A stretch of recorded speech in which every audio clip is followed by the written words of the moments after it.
नमस्कार, मेरा नाम आलोक है। आप लाइव स्ट्रीज देख रहे हैं। आज एक बड़ी खबर निकल के आई। पूरे देश में नरेंद्र मोदी की कैबिनेट ने फैसला लिया है कि जाति आधारित जनगणना होगी, जातीय जनगणना होगी। जो आने वाले समय में सेंसस होना है, क्योंकि परिसीमन होना है, उससे पहले सेंसस में कास्ट का भी एक कॉलम जोड़ा जाएगा। बिहार में जाति आधारित गणना कराई है बिहार सरकार ने। 500 करोड़ रुपए खर्च किए थे। 2 अक्टूबर 2023 को रिपोर्ट भी प्रकाशित की जा चुकी है। लेकिन अब नरेंद्र मोदी की सरकार करने जा रही है। क्या नीतीश कुमार सबको लाइन पर लाना जानते हैं? नीतीश कुमार ने कास्ट सर्वे कराया बिहार में, और उसके बाद अब देश में भी केंद्र सरकार करने जा रही है। एनडीए की सरकार है देश में। 2019 से लेकर 24 तक नरेंद्र मोदी की सरकार थी, मोदी सरकार थी। अब एनडीए की सरकार है, नरेंद्र मोदी ही प्रधानमंत्री हैं और उनके कैबिनेट में फैसला हुआ है। विपक्षी नेता भी पटाखे जला रहे हैं, खुशियां मना रहे हैं, मिठाइयां बांट रहे हैं। ये कह रहे हैं कि हमने संघर्ष किया, बिहार में हमने जाति आधारित गणना की। हम और नीतीश कुमार सब कोई तो गए थे प्रधानमंत्री के पास, उस वक्त मना ही कर दी, अब करा दिया है क्योंकि इस साल बिहार में चुनाव होने। विपक्ष के भी आरोप है। बीजेपी ने ये मिठाई क्यों दी, बीजेपी ने ये खुशियां क्यों दी हैं, बीजेपी ने फैसला क्यों लिया है, नरेंद्र मोदी ने फैसला क्यों लिया है? हमारे साथ दो मेहमान हैं। वरिष्ठ पत्रकार रवि उपाध्याय जी हैं, बहुत स्वागत है सर आपका। हमारे साथ सुमित शशांक जी हैं। ये मिठाई, ये देश वालों को मिठाई, ये खुशियों की मिठाई, ये बड़ी सौगात, जातीय जनगणना अब देश में होगी। बिहार में जब होनी थी तब तो बीजेपी का एक अलग स्टैंडर्ड या अलग स्टैंड दिख रहा था। अब देश में नरेंद्र मोदी का आ रहे हैं, क्यों? इस साल चुनाव है, या इसे हम इसी तोहफा समझें? देखिए, एनडीए की सरकार प्रतिबद्धता के साथ गांव, गरीब, किसान, मजदूरों के अंत्योदय के लिए काम करती है। प्रधानमंत्री नरेंद्र मोदी जी के नेतृत्व में समाज के अंतिम पायदान पे बैठे हुए व्यक्ति को जीवंत करने के लिए लगातार हमने काम किया है आलोक भाई। और इसी दिशा में ये कदम उठाया गया है कि जो प्रत्येक वर्ग से आने वाले जो लोग हैं उनको प्रतिनिधित्व प्रदान किया जाए, और प्रतिनिधित्व के साथ साथ सामाजिक जीवन शैली जो है उसमें भी कहीं ना कहीं गुणवत्तापूर्ण तरीके से डेवलपमेंट आ सके, इसलिए लगातार प्रधानमंत्री नरेंद्र मोदी जी काम करते हैं। एनडीए के सभी घटक दल आपस में समन्वय बिठा के इस दिशा में कैबिनेट के द्वारा आपने देखा कि ये इस विषय पे मंजूरी प्रदान की गई। बिहार में जब जातीय जनगणना हुई थी उस समय भी हमने समर्थन किया था, ऐसा नहीं था कि हमने समर्थन नहीं किया था। नहीं, उस तो वक्त मुझे लगता है कि जो फेक नैरेटिव, प्रोपोगेंडा, एजेंडा बनाने की का काम तेजस्वी यादव लगातार करते रहते हैं। हालांकि जिस पार्टी के वो अनुषंगी पार्टी है उसका तो काम ही है, उन्होंने प्रधानमंत्री नरेंद्र मोदी जी की किस प्रकार की तस्वीर जारी की वो तो पूरा देश देख रहा है। और सर तन से जुदा वाला जो उनका जो बिल्कुल जो आइडियोलॉजी है, जो कट्टरपंथी आइडियोलॉजी है, जो मानसिकता कहीं ना कहीं सबने देखा है कि एक प्रकार का जो भारत में जो भारतीय media versus Islamic media, Islamic world का जो मीडिया है, इन दोनों के साथ जो कंपटीशन चल रहा है उसका कहीं ना कहीं एजेंडा चलाने का काम कांग्रेस पार्टी कर रही थी, और उसी एजेंडा को चलाने का काम राजद के लोग करते हैं। चलिए भाई, तेजस्वी यादव नहीं, बिहार में महागठबंधन की सरकार थी ना,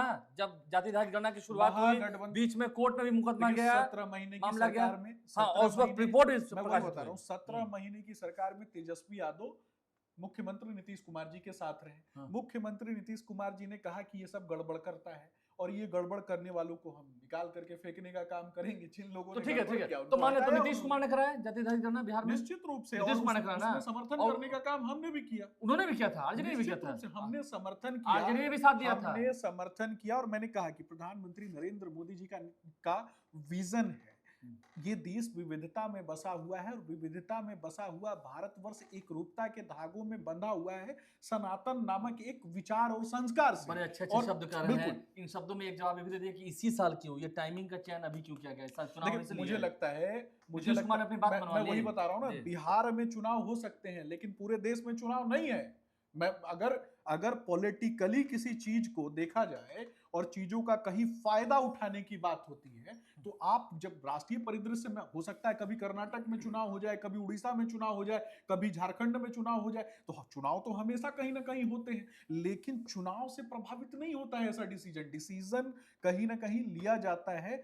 स्टेप बाय स्टेप चीजों को इंप्लीमेंट करने के लिए केंद्र सरकार काम करती है।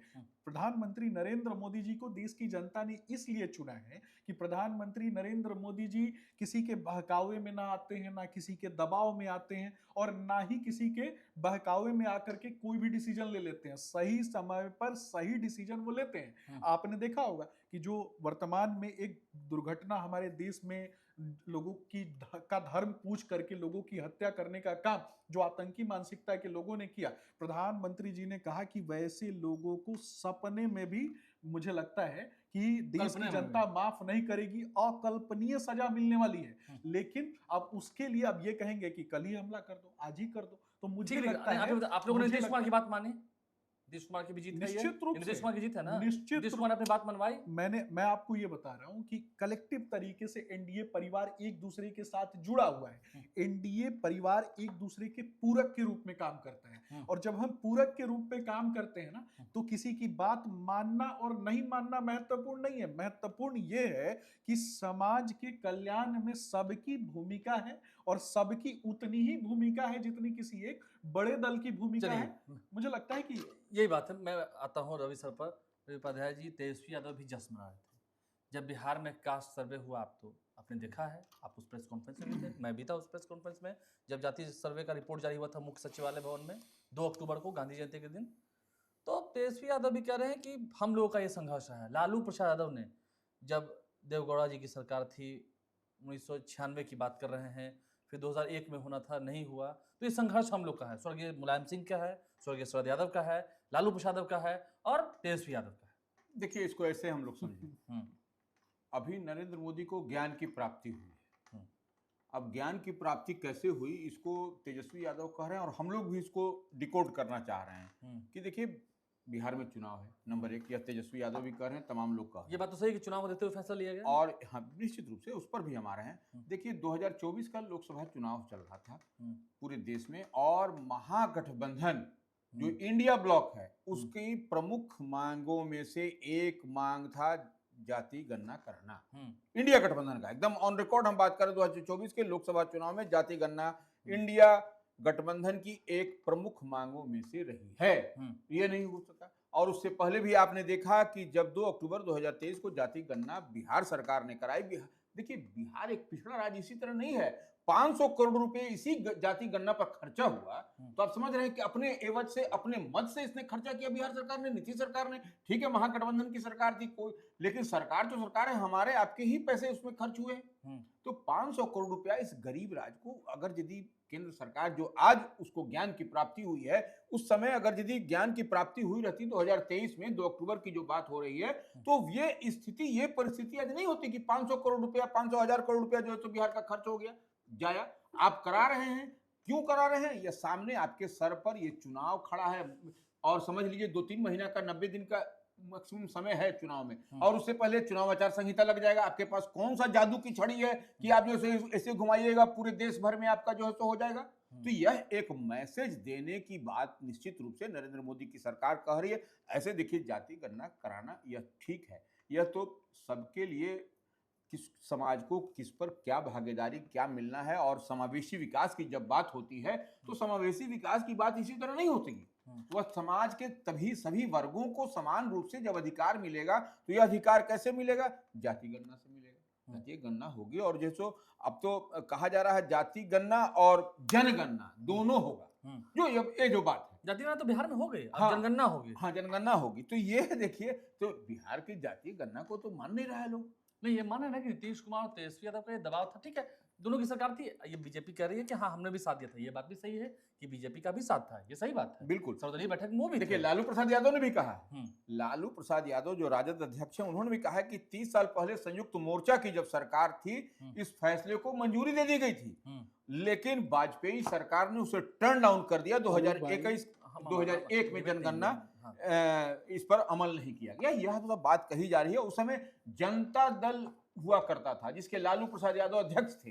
यह सबसे बड़ी बात है। उस समय उसके बाद से जो स्ट्रगल हुआ, शरद यादव थे, माननीय मुलायम सिंह यादव अब नहीं रहे हम लोग के बीच में, उनके साथ मिलकर के लंबे समय तक यह लड़ाई लड़ी गई है। इसमें भी कहीं कोई दो मत नहीं है। तो ये अब हम एक ही बात, हमको ये बिहार की जनता भी इस बात को जानना और समझना चाह रही है, अभी क्या इनको जरूरी और मजबूरी दिखाई पड़ेगा कि जाति, अब समावेशी विकास की बात हो रही है। भाई, अब समावेशी विकास की बात, अब देखिए एक चीज और, हम देखिए हमारे भाई प्रवक्ता हैं भारतीय जनता पार्टी के, इनको हम बताएंगे तो इनको जरा खुशी इनको होगी। देखिए, ये मामला क्या है कि नरेंद्र मोदी ने राष्ट्रीय पिछड़ा वर्ग आयोग को संवैधानिक दर्जा दिया। यह फैक्ट है, यह एकदम ऑन रिकॉर्ड है। तो उस समय यह बात नहीं ज्ञान की प्राप्ति हुई थी उनको। संवैधानिक दर्जा दिया। राष्ट्रीय पिछड़ा वर्ग आयोग बनाया, उसको संवैधानिक दर्जा दिया। नीट में ओबीसी को आरक्षण दिया। केंद्रीय मंत्रिमंडल में ओबीसी के समाज के सबसे बड़ा प्रतिनिधित्व देने का बात किया। तो उस समय कहाँ था ये सब? उस समय भी तो होना चाहिए था कि आज जो है सो कौन ज्ञान की प्राप्ति, कौन कान फूंक दिया, कौन बता दिया, कैसे हो गया। यह बात बिहार की जनता और देश की आवाम जानना चाहती है। इस बात को बताइए ना कि खाली बलधुनकी में कि नहीं ऐसे। तो ये देखिए, ये सब चुनाव है बिहार में, ये सब तरह का चीज आपको दिखाई पड़ेगा। अभी ये सब दिखाई पड़ेगा। देखिए, बात अगर हम करेंगे महागठबंधन खेमे की, ठीक है, सरकार की हम करेंगे। बिहार में जातीय आधारित गणना हुई और उसके बाद अब देश में जातीय जनगणना होगी, ठीक है। लेकिन कहीं ना कहीं ये बात मानते हैं ना आप लोग भी, तो ये मानिए कि हाँ, बिहार में जब जातीय आधारित गणना हुई आपने साथ दिया, सही बात है। आरजेडी भी उसको साथ थी ना। देखिए, लालू यादव की बात तो सही है कुछ हद तक। आलोक भाई, सबसे पहले ये समझना है कि 360 व्यू में चीजों को कहीं ना कहीं देखने की आवश्यकता है। दिखाइए। और मेरा स्पष्ट रूप से मानना है कि जब आप जमीन पे खड़े होकर के सतही तरीके से चीजों को देखेंगे तो ज्यादा से ज्यादा आप कितने मीटर तक देख सकते हैं? 100 मीटर तक, 200 मीटर तक। लेकिन कहीं ना कहीं जमीन से ऊपर उठ के और 360 व्यू में जब आप चीजों को देखेंगे तो कांग्रेस पार्टी का चरित्र मैं बताना चाहता हूं। कांग्रेस पार्टी का चरित्र है, सबसे पहले तो राज्य में और राष्ट्र में चली आ रही जो योजनाएं हैं ना, सबसे पहले उन योजनाओं को बंद कर दो। फिर उसके बाद एक कमिटी बनाओ और वो कमिटी जो है वो लोक कार्य के लिए होने वाली जो चीजें हैं उसके लिए फिर आवाज उठाने लगे। फिर वो धरना प्रदर्शन प्रारंभ कर दे कि फिर से कराओ, फिर से कराओ, फिर से कराओ। और बाद में जब वो चीजें दूसरी सरकारें जब लागू कर दे तो उसका क्रेडिट चुरा लो। कितना आसान होता है। 1911 के विषय में मैं बात करूंगा कि 1911 से जातीय जनगणना जब जिस तरीके से प्रारंभ होती है, और सबने देखा है कि जनगणना के साथ साथ जातीय जनगणना भी होती थी, लेकिन 1951 में कौन सा कीड़ा काटा भैया कांग्रेस पार्टी को, जो चीजें बंद कर दी गई। और उसके बाद फिर रोना शुरू हो जाता है इन लोगों का। तेजस्वी यादव उसी पार्टी के समर्थक है ना, उसी पार्टी के एक प्रकोष्ठ है ना, उस पर तो उनको बताना चाहिए। और हमारे बड़े भाई अभी रवि उपाध्याय जी कह रहे थे कि प्रधानमंत्री नरेंद्र मोदी जी को क्या हो गया। मैं बताना चाहता हूं कि कहीं ना कहीं पूरा देश समझ रहा है कि जिस तरीके से पाकिस्तान से विवाह का जिहाद प्रारंभ हुआ है, भारत में रहने वाली महिलाएं, जो कुछ एक महिलाओं का विवाह पाकिस्तान में हो जाता है और उसके बाद वो पाकिस्तान जाती नहीं है भैया, वो रह जाती हैं यहीं पे और वो बच्चे पैदा करती हैं पाकिस्तानियों के। तो कहीं ना कहीं चीजों को तो देखना है ना। एक मिनट, रवि उपाध्याय ये भी समझिएगा। जो मैं बता रहा हूँ देखिए, 360 व्यू में चीजों को देखना पड़ेगा। चीजें पाकिस्तान चले, अरे कहाँ पाकिस्तान चला गया, इसलिए गया ना कि चीजें 360 व्यू में जब देखेंगे ना तो चीजें दिखाई देंगी। और सतही तौर पे बाहर के लोग बाहर रहेंगे, जो बाहर के हैं वो बाहर रहेंगे और भगा भी दिए जाएंगे। ये बात याद रखिएगा, जो बाहर के होंगे उनको बाहर जाना पड़ेगा और बिल्कुल भगा देंगे। जो देश का नहीं है, जो भारत माँ का नहीं है, जो हमारे लोगों के संसाधनों को चोरी करता है, ओबीसी का अधिकार छीन के दक्षिण भारत में यही कांग्रेस पार्टी ने किसको प्रदान किया, जरा वो बताइए ना मुझे। और उसके बाद एससी एसटी का आरक्षण छीन के किसको देने का काम किया। जब जातीय जनगणना हो जाएगी, प्रधानमंत्री नरेंद्र मोदी जी ने इस विषय को काफी गंभीरता से लिया।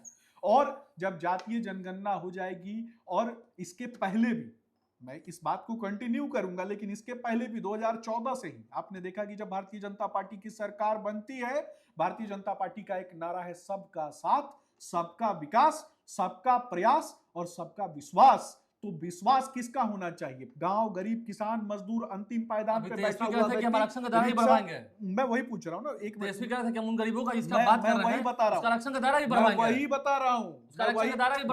बता रहा हूँ। पहले कर्नाटक में दायरा बढ़वा दीजिए, जिसका छीना है ना उसका दायरा बढ़वा दीजिए। बढ़ाया था, फिर कोर्ट से कैंसिल हो गया। बिहार में तो बढ़ाया ही था। भाई साहब, आया ना दक्षिण भारत से एक व्यक्ति जिसने तेजस्वी यादव का अपना जो राजनीतिक आरक्षण है वही छीन लिया। मुख्यमंत्री का पद भी मुख्यमंत्री का उम्मीदवार तक घोषित नहीं होने दिया, कोऑर्डिनेटर बना के बैठा दिया ना। वैसे ही लोगों ने छीना ना। तेजस्वी यादव के लिए तो सबसे बड़ी चुनौती उनका परिवार ही है, और परिवार से आगे बढ़ के कृष्णा अल्लावरू है। तो मुझे लगता आपको है इतनी मिर्ची क्यों लग रही है? मुझे मिर्ची नहीं लग रही है भैया, हाँ। मैं तो सही बात वो तो बोल कह रहा रहे हैं हूँ। गरीबों का आरक्षण का दायरा बढ़ाइए, बढ़ा दीजिएगा। मैं ये और कह वो रहा कहे हूँ, हैं सर, मैं रवि ये सर, कह रहा उन्होंने हूँ, कहा है, अभी मैं अपने ये सुन कह रहे रहा थे हूँ कि मैं जिसका दायरा बढ़ाऊंगा। जिसकी आरक्षण की बात हो रही है उसी समाज से आती थी चंपा विश्वास, और उनका रेप होता है इन्हीं के पार्टी के नेता के द्वारा। उनके परिवार में उनकी सास का रेप होता है इन्हीं के पार्टी के नेताओं के द्वारा। उनके परिवार में और भी महिलाओं का बलात्कार होता है इन्हीं के पार्टी के नेताओं के द्वारा। लालू जी नेगोशिएशन करा रहे थे।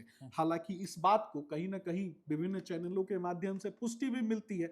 दलितों का कौन सा आरक्षण उनको याद पड़ गया उस समय, जरा ये भी बात करना चाहिए ऐसे लोगों से। मुझे लगता है कि ये लोग पूरे आडंबर में पूरे समाज को ढकेलना चाहते हैं, समाज को लड़ाने की कोशिश करने वाले लोग हैं। प्रधानमंत्री नरेंद्र मोदी जी का, एनडीए परिवार का और बीजेपी का सपना यही था, सबका साथ, सबका विकास, सबका सम्मान। और आपने देखा कि अंतिम पायदान पे जो व्यक्ति बैठा हुआ है, मैं सिर्फ अंतिम पायदान की जब बात होती है ना तो सिर्फ बिहार के परिदृश्य में ही नहीं बात करूंगा, मैं झारखंड के भी परिदृश्य में बात करूंगा, उड़ीसा के परिदृश्य में भी बात करूंगा, राजस्थान के परिदृश्य में भी बात करूंगा, मध्य प्रदेश के भी परिदृश्य में बात करूंगा। उस बीहड़ जंगल में भी रहने वाले जो लोग हैं ना, जो आदिवासी समाज के लोग हैं, उस समाज से आने वाले लोगों को राष्ट्रपति के पद पे पहुंचाया और इसी कांग्रेस पार्टी ने वैसी महिला को राष्ट्रपति कहा। इस पर भी तो बात होनी चाहिए ना। जो दलितों का अपमान करता है, जो गरीबों का अपमान करता है, वो दलितों आप का आरक्षण का दायरा मसीहा बढ़ाएंगे? कैसे हो आरक्षण सकता का है? दायरा बढ़ाएंगे? अरे मैं तो सीधा बता रहा अरे हूँ, आप आरक्षण का दायरा बढ़ाएंगे नहीं? एक लाइन में बताऊं, हाँ, जल्दी एक बताइए। लाइन में बताऊं, हाँ। जो अंतिम पायदान पे जो बैठा हुआ व्यक्ति है और जिसकी जितनी हिस्सेदारी है वो तय होनी चाहिए, और इसके लिए प्रतिबद्धता के साथ भारतीय ठीक है, जनता पार्टी रवि काम साहब, करती है। नीतीश कुमार की ही सोच पर आखिरकार नरेंद्र मोदी को आना पड़ा, ये दबाव था। देखिए, निश्चित रूप से अब चुनाव में इनको लाभ लेना है भारतीय जनता पार्टी को। ये मुझे लगता है नहीं कि ठीक ठीक ठीक, थोड़ा सा हमको भी बोलने दीजिए। हाँ। ये देखिए, सबसे बड़ी बात है चुनाव है, तो ये जो हम बात कह रहे थे, तो भारतीय जनता पार्टी हो उसको निश्चित रूप से इस पर थोड़ी सी किरकिरी दिखाई पड़ेगी, मिर्ची लगेगी, इसमें कहीं कोई दो मत नहीं। लेकिन हम ये बात देखिए, सवाल ये नहीं है भारतीय जनता पार्टी की बात नहीं है, प्रधानमंत्री तो देश के प्रधानमंत्री हैं, वह जो निर्णय लेते हैं सामूहिकता में निर्णय लेते हैं, सबका साथ, सबका विकास और सबका विश्वास।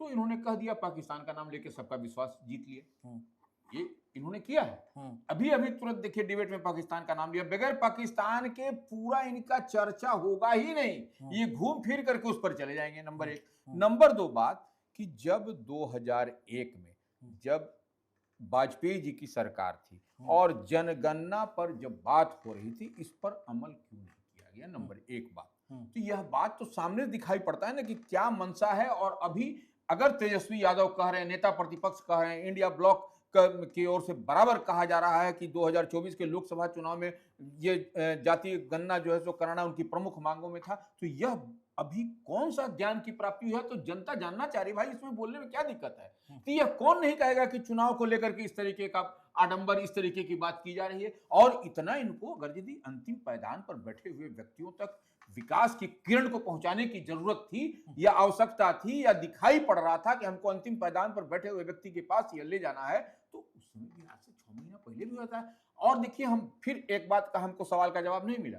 ये देखिए सबसे बड़ी बात है, और हमारा सवाल नहीं है, ये बिहार की जनता का सवाल है कि जब 90 दिन रह गया चुनाव में, 4 महीना रह गया है, उससे पहले चुनाव आचार संहिता लागू हो जाएगा, तो कैसे हो जाएगा बिहार? ये तो स्थगित करना पड़ेगा बिहार में। ये हम समझना चाह रहे हैं। हो सकता है कि हम उतने काबिल नहीं है, लेकिन जानने की इच्छा हो, नहीं अनुभव तो है, अनुभव तो ये हम जानेंगे कैसे आखिर होगा, कैसे होगा, कैसे होगा? ये एक बड़ा सवाल है। चलिए, सवाल तो है, लेकिन सबका साथ था, महागठबंधन खुशी मना रही है। ये क्रेडिट लेने की होड़ हो गई है, ये क्रेडिट लेने की होड़ हो गई है। आलोक जी, क्रेडिट लेने की होड़ तो लगातार आपने देखा कि राजद की युवराज तो क्रेडिट चोरी के लिए उस्ताद ही है, लेकिन उस पर आप जानते हैं, आप पाकिस्तान चले जाएंगे, आप मुद्दों पर जवाब दीजिए ना भाई, कहां किसके कर रहा हूं। आप अपनी बात कीजिए, उसकी बात करेंगे, उसकी करेंगे, आप अपनी बात बताइए ना भाई।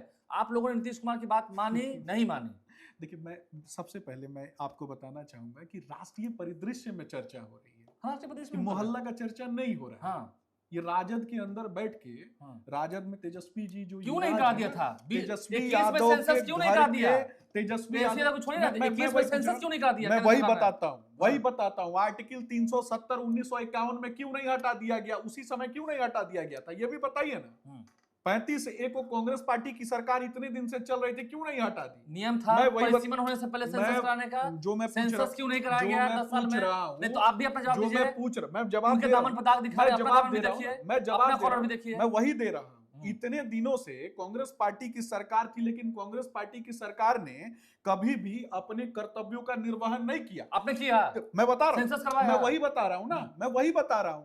ट्रिपल तलाक से मुस्लिम परिवारों को देखिए, आजादी क्यों नहीं सर, प्रदान प्लीज, की थी, प्लीज, उस ऐसा पर भी ऐसा। बताना चाहिए अरे भाई था। सब पूरा नहीं, देश, सही में देश को मुझे लगता है मैं कि अब मुझे आप लगता एक लाइन है और बोलिए मुझे लगता कि है देश को आजादी 2014 में नहीं, मिली। मुझे आलोक जी मुझे लगता है ना कि चीजों को मैंने पहले ही कहा है कि 360 व्यू में देखने की आवश्यकता है। जहां तक दूरदर्शिता बहुत सारे लोगों की नहीं पहुंच पाती है, वहां भी जाकर के देखने की आवश्यकता है। बहुत शुक्रिया। लड़ाई मोहल्ले की नहीं है, लड़ाई गली की नहीं है, लड़ाई देश की स्वतंत्रता की और एकता और अखंडता को बनाए रखने की है। और कहीं ना कहीं मैं एक छोटा सा चीज आपको बताना चाहूंगा, नहीं, मुझे खत्म करना है। एक छोटा सा चीज बताना चाहूंगा कि जैसे रवि उपाध्याय जी वरिष्ठ पत्रकार बड़े भाई हमारे यहाँ पे हैं। मैं बताता हूँ, देखिए मेरा घर मोतिहारी जिले मोतिहारी है, और आपने देखा कि किस तरीके से मोतिहारी के आसपास के जो क्षेत्र हैं, उन क्षेत्रों के परिदृश्य में अगर मैं बात करूं तो नेपाल से सटे हुए जो इलाके हैं, उन इलाकों में भी किस तरीके से आप देखेंगे कि चीजें जो हैं वो सेंसिटिव होती हुई चली जा रही थी। और कहीं ना कहीं मैं बार बार जब पाकिस्तान वाली बात आई तो मैं खोल के बताता हूं, कहीं ना कहीं रोहिंग्या मुसलमानों को चिन्हित करने की बात होती है, और इस प्रकार की मानसिकता वाले लोगों को भी चिन्हित करने की बात होती है। तो कहीं ना कहीं मुझे लगता है कि जब हम चीजों को चिन्हित करते हैं, 360 व्यू में देखते हैं, तो चीजों को उसी प्रकार से इंप्लीमेंट भी करते हैं। बहुत शुक्रिया, बहुत शुक्रिया, बहुत अच्छा, बहुत अच्छी बात है। लेकिन ये बात सही है कि बिहार में जातीय आधारित गणना पहले नीतीश कुमार ने करवाई, अब केंद्र सरकार करा रही है, अच्छी बात है। दबाव तो है, अपनों का दबाव भी होता है, गैरों का भी दबाव होता है। बहुत शुक्रिया आप दोनों का हमारे साथ इस परिचर्चा में बढ़ने के लिए, बहुत शुक्रिया, बहुत धन्यवाद। हमारे चैनल को सब्सक्राइब कर लें, साथ साथ फेसबुक पेज भी लाइक करें, अपनी राय आप जरूर कमेंट बॉक्स में दें। धन्यवाद।